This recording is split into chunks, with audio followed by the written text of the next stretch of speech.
Well, welcome to At the Movies. This is Creed Week. Confession, I was a little confused by this movie at first. I thought it was about the band Creed, and I was like, this doesn't make any sense at all, until I realized this is Rocky VII. Anyone grow up with Rocky like I did? I grew up watching Rocky movies. Do we have anyone here who has actually run the Rocky steps in Philadelphia? Anyone done that? I'm surprised. We're pretty close to Philadelphia. Rocky, I think, brought some fantastic opponents to us on the screen. Rocky versus Apollo Creed, if you remember, I was like a little kid when the first one came out, believe it or not. And I think he lost to Apollo Creed in Rocky 1, in Rocky 2, but he went the distance. But in Rocky 2, I'll keep doing a really bad impression. I just can't stop myself. But I think he won in Rocky 2, and then Rocky 3. See, I remember this one. Brought us Mr. T, or Clubber Lang, as he was known in Rocky 3. And then I remember like Mr. T went everywhere after that. You know, he was in the A-Team. And so, Rocky, thank you for Mr. T. I pity the fool who doesn't know him. He was amazing. And then, remember this? I don't know if you do, but I actually saw Rocky 4 in the theater. And Ivan Drago, he was the best opponent of all. That dude was so huge. And I remember Rocky running around like with a log on his shoulders. And honest memory, I think we chanted USA, USA at the end of Rocky 4 when Rocky won. You know, it was like, we finally got those commies. You know, it was pretty crazy in like 1985 when Rocky defeated Ivan, who killed Apollo Creed in the earlier point of the movie. But anyway, Creed is a different kind of movie, and there's a couple of reasons for that. This is the 7th of the Rocky movies, but this is the first film in the series that wasn't actually written by Sylvester Stallone. It's kind of interesting because Sylvester Stallone said, I could still play Rocky, but I don't think I could write Rocky in 2015 because I think things have changed so much. He actually chose to have someone else write it, and I honestly think they did a great job. I actually like this movie, and I think that was a good choice because it felt, even though it's such an old series, it felt very today. And that's one thing I want to tell you about why we do At the Movies every year, even though I threaten not to, is the idea that of this series is not just, hey, we get to talk about movies, because truthfully, we have movie clips all the time on the screen. But I think the thing that's so helpful about current movies is that it kind of just pinpoints where we are at as a culture and as a nation. And it allows us to talk about things that we might not talk about, but the things that are very current. And then what we do, and what my hope is that we kind of go back and tie biblical truth into these very modern situations. And there's just a lot of that in this thing. In fact, there's probably like a series worth of sermons that you could preach about this film, because there's so many sort of good themes and good tensions. Like, I was thinking about this whole thing in the story of Creed is Apollo Creed's, if you didn't see the movie, Creed is the Apollo Creed's illegitimate son. Apollo Creed actually had an affair in the story with a woman named Johnson. Her last name was Johnson. He died soon after, so Adonis never knew his father. And as you enter the movie, if you enter Creed, if you've seen it, it starts out with him in a group home. His mom is dead. His dad is dead. He's in a group home. He's been in many foster homes. He's fighting even then, like taking on all these other larger kids. And it's just you could tell, just a really, really tough situation. And later we find that Apollo Creed's wife comes, and it's such a beautiful story, actually, how she sort of adopts him and takes him in. And when we see the first part of the clip that you saw where he's entering the gates of this gated mansion, he's living with her. He's obviously well educated at this point. He's out of college. He's got this great job. He just got the new promotion. And then sort of the tension is that he quits that job, obviously against her wishes, to become a full-time boxer. But this idea of family background, I think, is something that, man, I know all of us can relate to, because we all have sort of that background. It might not be a father who's gone, but it could be, or a mother who's gone, or maybe it's the opposite. Maybe it's like in the story of Creed, he's sort of always kind of running away from the shadow of his father. So all of us can sort of relate, no matter how, to this idea that our family background matters. The things that were done before even we were born matter, like what kind of situation we come from. Maybe we come from a broken home, or maybe we've got 3 or 4 dads or moms, and it's sort of our step brothers and sisters, or hey, my dad was really successful, or my dad wasn't successful, or hey, my mom, and it's just all of those stories that affect our life, this idea of legacy that runs throughout Creed. I think all of us could sort of feel that tension, and if I had time and you wanted to, you could grab this mic and probably tell me some really tough stories or really great stories about your family background. And that's one reason I love this story of Creed. And then there's the whole point of this thing that feels very 2016, this thought of his economic background. Because here, Adonis Creed is the son of a famous, boxing champion. But we find him very poor at the first of the movie, living in a group home. And it's interesting to me, too, kind of the juxtaposition of that with him living in the gated mansion.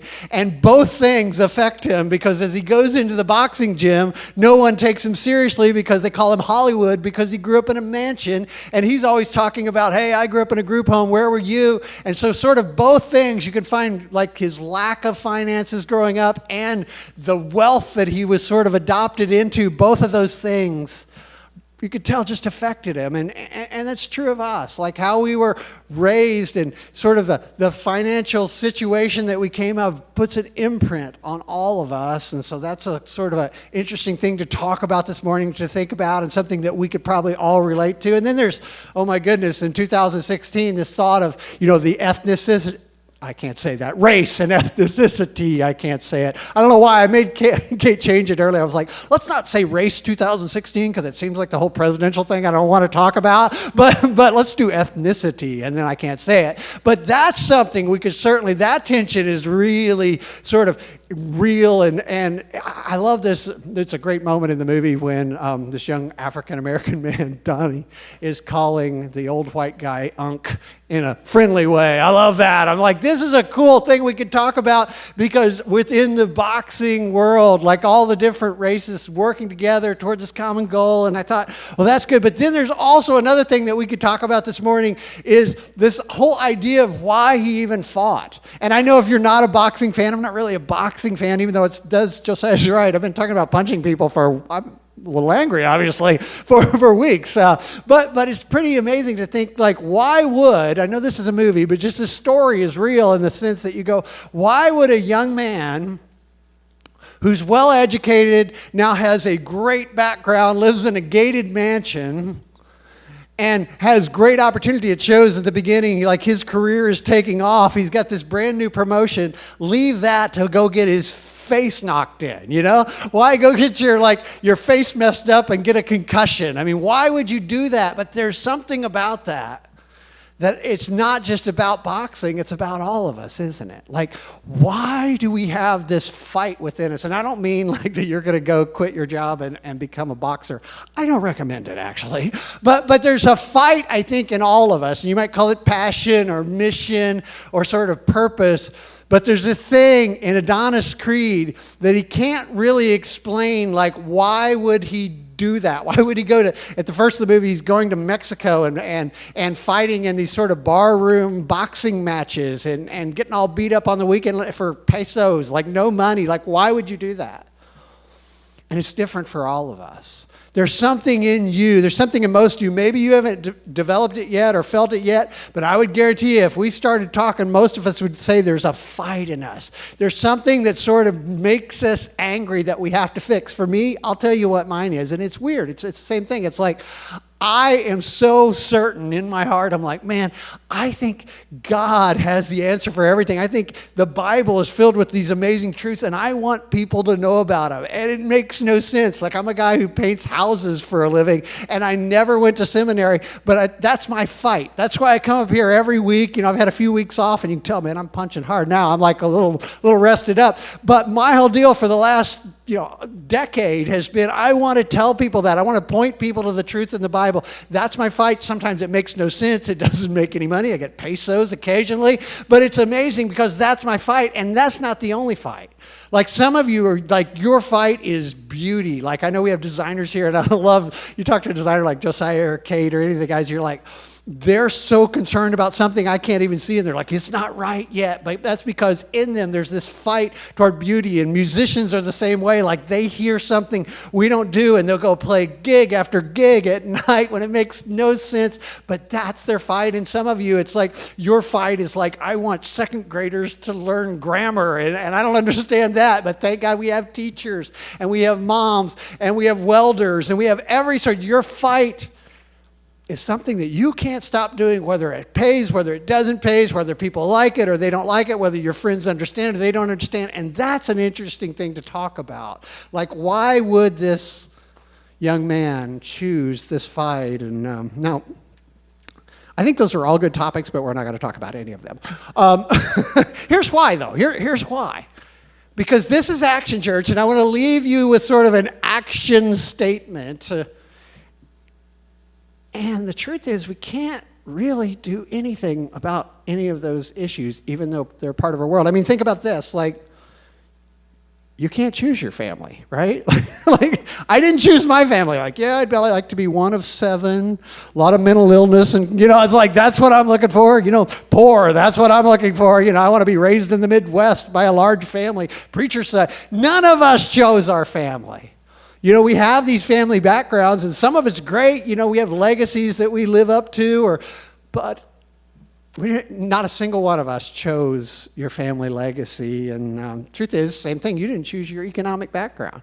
Whether you grew up with a lot or you grew up with nothing, not a single one of us chose that, right? Like, otherwise we would have chose rich. That would have been awesome. Like, nobody comes from a background and you're like, well, why didn't you just choose to grow up in a family that had more money? You didn't get to choose. So as much as those things matter, like, because you go, well, I would have went to a different college, or I would have got a start, you can't do anything about any of those things. And truth is, you didn't pick your skin color. As much as we talk about race, now I can't even say race, skin color, as much as we talk about that in 2016, not a single one of us chose our skin color. Like, I don't know if you noticed this, but I'm a white guy, old white guy with decent credit, which turns out is not very popular right now. But here's the thing about that. I didn't choose. Like, yes, extra white God. Like, I want you to be able to see my bones. Like, I can't even walk outside without turning pink. I didn't choose that, and you didn't choose yours either. So as much as we sort of make that such a big deal now, not a single person that you come across chose that. And so there's not a lot we can do about that. And the truth is, I don't even think that you chose your fight. In fact, I know Adonis didn't choose his fight. He didn't choose to be born the son of Apollo Creed. He didn't choose to sort of have that desire to be a champion even when it made no sense. And the truth is, you guys have passions and you guys have drives, and some of you haven't even admitted yet what you were born to do, because it seems so oh, I couldn't do that. I don't even want to tell. I remember the day I told people I'm going to become a preacher, and the first person I told laughed. They thought it was a joke, I think I'm going to, and some of you are like, they were right. But here's the thing, there's stuff in you, there's a fight in you that you did not choose.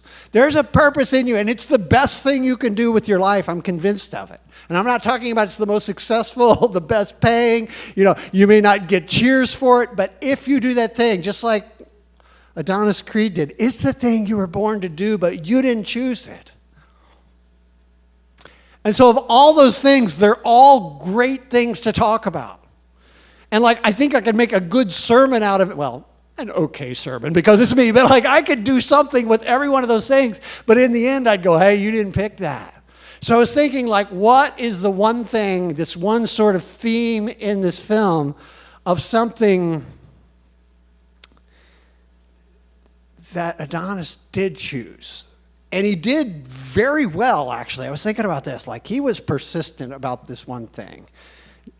And I'll give you a hint if you're wondering what it is. It's something to do with Rocky. It's where actually Rocky comes in, because if you think about it, if you haven't seen the film, I'll tell you, but if you have seen the film, think about it. Like, one thing that Adonis did again and again and again and again is he pursued Rocky to be his trainer. Even in the clip we just saw, he pursued the other guy to be, it'd been great if I knew his name, but the other guy to be his trainer.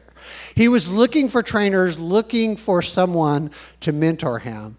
And it was interesting. Like, I think, if you want to find a way to get a job, follow this movie. Like, I think Adonis did a great job of this. Like, he would show up at Rocky's restaurant, and he would show up when Rocky was unloading the truck, which is always helpful. And he would work for free, like, think about it, sort of an internship. Like, he literally would show up, ask Rocky questions, go, hey, can you just give me tips? I know you don't want to train me, but I just want to, and then he would unload the truck, and Rocky's always like, I could do that. But anyway, I told you, it's a horrible, and he even said at one point, my favorite line, it's sort of a woodpecker or something. And I'm like, that's not even very nice, Rocky, but that's what he called him. But he kept bugging Rocky, like, train me, train me, train me. When he said no, he was like, I'll take notes. Can you give me some notes that I could do on my own? And he just kept pursuing him, and finally, one day, and I want to show you this clip of one day, Rocky shows up at the gym where Adonis is working out. And I just love this scene, and I wanted to share it with you. See, that's the question I have for you that I want to just spend a few minutes talking to you about this morning. Who is it that's in your corner? The whole sort of point of Creed throughout the movie was sort of pursuing Rocky and developing a team around him so that he could pursue his fight. And I'll be honest, I've always told you I'm not a sport guy. I don't even understand boxing, because for apparently what you need in your corner is you need a coach, which I understand. Rocky'd be awesome because he's been there before. And then you need a guy to hold your spit bucket, which seems helpful, but and then a guy who, works on your cuts, because I remember Rocky said this is the best cut man in Philadelphia. So I'm not saying this morning, I'm not being literal that you need a cut man and a guy to follow you around to spit in a bucket, or even the guy to hold the concentration pad so you can punch them. But who is in your corner? Like, are there people in your lives that are sort of helping you win your fight? You're on your mission, on sort of your passion, that thing that you were created to do, that you feel it. And I first of all, I'm not talking to just Christians this morning. You don't have to be a Jesus person or a Bible person. You don't have to be a church person. You don't have to buy into any of this, but let's just think, and I want to share with you like some wisdom, ancient wisdom. This stuff I think is helpful because like we all have this fight within us. We all have this passion, this thing that we're going for. And the question is like, who's helping you toward that? Like who is moving you toward that? Who is telling you the truth? Like, I mean, you think about that. There were lots of good people in his life that couldn't help him become a boxing champion. Like Apollo Creed's wife, I love the story of her in this because she accepts this illegitimate son of her dead husband into her home, treats him like a mother, just honestly such a beautiful character and such a beautiful picture of forgiveness and love. But she is not a help for him when it comes to being a boxing champion.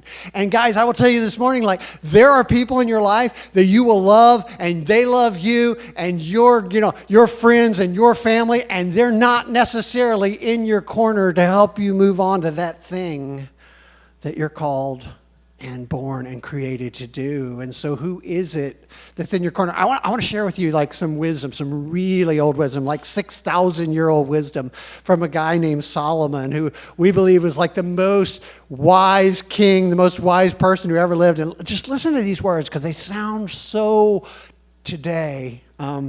He said, wise words bring many benefits and hard work brings rewards. So there's no free lunch. Like you can't get something for nothing. Just like Rocky said, you're going to have to work hard.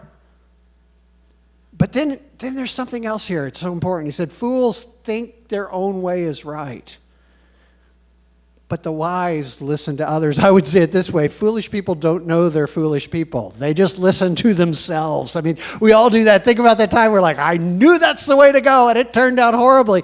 And that's what Solomon says. I want to read this to you because, this is, I think, very valuable. He says, foolishness brings joy to those with no sense, meaning you don't know what you don't know. I mean, you have friends like that? I think I have a couple friends like that. Like, they're happy as can be up until the moment when that thing that you saw coming a mile away hits them.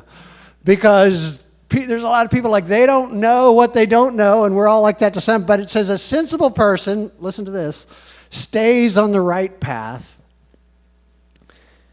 But think about this when it comes to who is it that's in your corner? Like, who is it? Who's on your team? Who is speaking truth to you when you need to hear it? Because this says plans go wrong for lack of advice. And many advisors bring success. I mean, think about it. Like, successful fighters never walk into the ring alone. Successful business people, successful candidates have good advisors around them. Success in every area, every fight you can imagine doesn't come like, I love what Adonis was honest. He said, every punch I've thrown up to this point, like I taught myself, but he knew that wasn't going to make him a champion boxer. So that's my question, kind of again, of who is it that's in your corner? Adonis had friends. He had a girlfriend. He had people who cared about him, people he liked, people he hung out with. But you notice that when it came time to be successful in his fight, to be better, they weren't the people training him.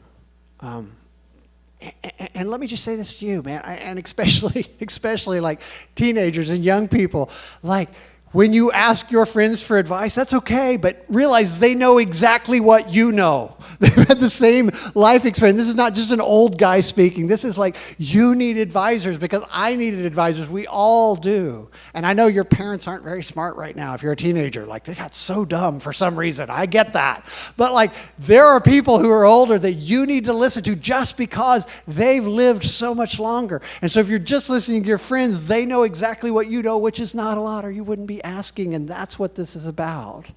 Now, that works, and that's true. I don't care what field you're going into. I think that's just like good advice across the board, even if you're, as I said, you're not a Christian. But now let me talk to Christians, people who are followers of Jesus. We had a baptism last week, and it was great to see people go public with that faith and go, I am a follower of Jesus. So if you are a follower of Jesus, let me tell you something about yourself. You have a fight as well.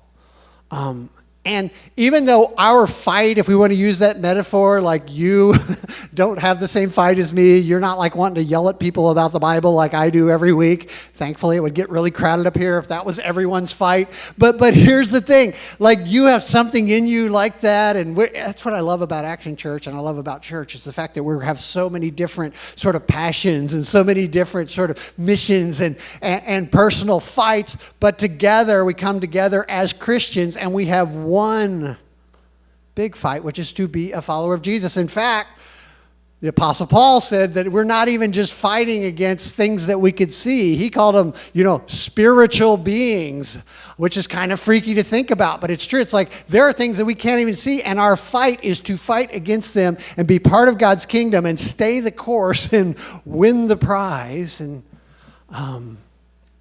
so let me read this for Christians here, because I want you to think about this. Enthusiasm, this is from Proverbs as well. I love, we could have done so many scriptures today throughout the Bible about this idea of who is in your corner, like what advice do you take? But I love this one. Enthusiasm without knowledge is no good, and haste makes mistakes. I mean, we all know that, right? Like, we all know that we can have like great enthusiasm for that new sport and just murder ourselves. But enthusiasm without knowledge is no good, and haste makes mistakes. And then these words, and I've read this chapter so many times, and I didn't know this was in the Bible, and I'm like, oh yes, this is true. People ruin their lives with their own foolishness, And then they're angry at the Lord. Isn't that true? Like, I don't know about you, but I've shaken my fist at God and gone, why would you allow this to happen? And I've violated every principle that he made along the way. And we all do that. I hear the stories because you come tell me. You go, hey, what do you think I should do about that? Well, not that, and that's what we all do. Listen to this. This is good also. Get all the advice. And I want you to think these words that I'm reading to you came from a guy that we believe was the wisest person on the planet at the time. Yet he's saying, get all the advice and instruction you can so you will be wise the rest of your life. And then he says these words, which, oh man, I know to be true in my life. You can make many plans, but the Lord's purpose will prevail. That's the thing about being a Christian, being a follower of Jesus. That makes it a little different than just sort of this idea, which I think is great advice to go, hey, get advice from people you can trust. Hey, you need people in your corner. You need someone who's been there before, just like Adonis needed Rocky, who had been a champion, to teach him how to be a champion. I think that's true in business. I think that's true in school. I think that's true in sports. I think there's a lot of great, but there's something even different that happens if you're a follower of Christ, because the truth is, you realize then that even though we can plan and even though we can prepare, Matt preached about, first part of last month, and he talked about this idea that we, pray like it all depends on God and work like it depends on us. That's sort of the tension that we live with, because in the end, even though we plan, even though we do our best, even though we work hard, God's plan will prevail, and it should, because he knows more than us. So once again, I was just thinking, like, if you're a Christian this morning, who is it in your corner? Like, who do you go, well, those folks, they're guiding me. Those folks, they're helping me. In fact, they tell me the truth, because that's the thing about being in the gym, isn't it? In the story of Creed and in life, like in a boxing gym, you will get knocked out by people helping you. Like, it's not going to be easy, because there's going to be some realities coming toward your face, and you're going to have to work hard, and nobody's going to it's not like your friends will go, hey, you're the greatest. Your girlfriend, hey, you're the greatest. People in the gym will tell you the truth. And Rocky, he was tough in that. And so I was thinking, like, in this question, like, I'm not an educated man, but I am a thinker. I was like, it would be cool if there was like a place, sort of like a boxing gym. I was like, for Christians. I don't know, just follow me with this. I was like, it wouldn't probably need like heavy bags and speed bags, because we probably wouldn't do a lot of punching. Maybe a little. But I was trying to think, like, this whole fight of being a Christian, and it is a fight, isn't it? Because sort of like every other morning, at least, I wake up and everything in my body is going, don't do that. Like, just live for yourself, dude. It'd be so much easier. Like, it's like I don't wake up going, praise Jesus some mornings. I'm just like, it's a fight to follow Christ. And I was thinking, like, man, we almost need a place that we would gather. And I don't know, maybe once a week. No, I don't know when we do it. Maybe Sunday morning or something. I don't know. But like, there's not much on TV on Sunday morning early before football or NASCAR. So I was thinking, like, once a week, maybe twice. Maybe we'd have another event once in a while. But like, I know this probably wouldn't work, but just think with me. Like, we had this place and we came together. And we sort of like encouraged each other, like, hey, keep in the fight. And we could be honest with each other. And we could sort of work this Christianity thing out together. And I know this would never work. I don't know what kind of building you would need. Maybe like an old nightclub or something. I don't know. Like, I'm just saying, I'm spitballing here. Maybe you'd rent a theater. I know that's weird. I don't know. But like, I was thinking, like, what if there was a place that we could kind of gather together, and sort of all of us are in this one fight together, like, to follow Christ, which is not easy. Like, and yes, it wouldn't be everything. Like, Adonis can't just go to the gym once a week or even once a day and go, well, now I'm a championship boxer. He had to run. He had to work out. He's like running steps all the time. There's that one point where he's running through the streets of Philadelphia, and I've been really lazy about running lately. I just hate running lately. I don't know why. Maybe I'm getting older, fatter. But anyway, I'm going to try his method, which apparently he just went into the streets of Philadelphia and angered some local youth to chase him on ATVs. So I'm thinking that would be really effective for me. I'm going to try that later. But like, you have to do things outside. Your mileage may vary, but you have to do things outside the gym. But what if we could come together? And then I was like, oh, I thought of this thing I was going to share with you. And then I was like, oh, crap, it's already in the Bible. So anyway, let me read this to you. Apparently someone else thought of this thing called church. And it just said, let us hold tightly without wavering to this hope that we affirm.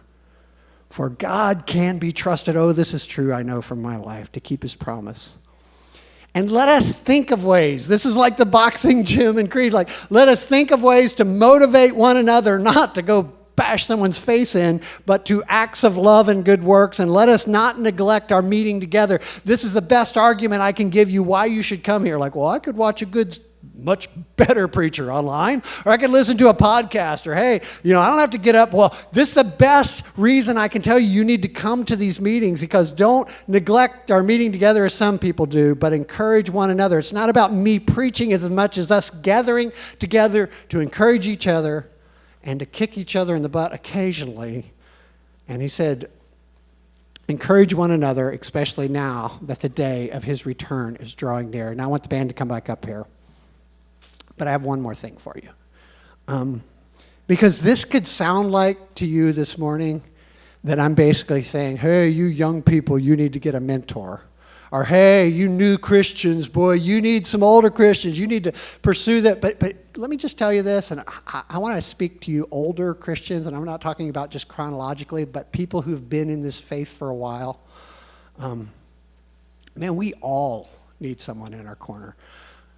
One of the toughest things to see at the end of sort of throughout the movie of Creed, and spoiler alert, but hey, I spoil every movie you're going to see, but that Rocky's battle was he had cancer, and he really honestly didn't want to live at the first of the movie, but because of Adonis, sort of inspired him that there was more to his life, even though he'd sort of given up. And I will tell you, older Christians and people who have been in this faith longer, you need younger Christians. You need to talk to them. I'm inspired by younger Christians. I was just telling someone last week, I kind of pulled them aside and go, you guys remind me of Michelle and I like 27 years ago, because you're in that same place and you have no idea like what God could do. And it inspired me, like baptizing people last week inspired me to see little kids and older men like going forward in life. Like, we need each other. So I want to pray with you. And I just want to leave you with this question. Like, if you're going to make it as a Christian, and I have to say like Rocky did, like, I'm not sure everyone will. I see people turn away all the time. Like people I thought, oh, they got it, and then they just sort of walk away. And I don't think it's because they're bad. I don't think it's because, oh, they're weak. I think it's because they don't have anyone in their corner. And so think about this, like, you're going to get knocked down. You're going to have to work really hard. But this church thing, this is about having someone else in your corner with you. Let's pray. Dear Jesus, thank you for this opportunity to follow you. Thank you for your love and mercy toward us as sinners. God, thank you that we have a very, very famous Father in heaven. But God, I know that we still have so much work to do and so much fight here on earth to make it to the end. God, help this church to be a place not where we just come and listen to a sermon or eat a donut or hear some great music. God, let this be a place where we develop corners of people, where we spur each other on to acts of good works, Lord, where we're tough on each other but love each other enough to go, hey, where are you at in this? And God, I pray that older people in the faith would reach out to younger people. And God, I pray that younger people would pursue older mentors. In your name we pray. Amen.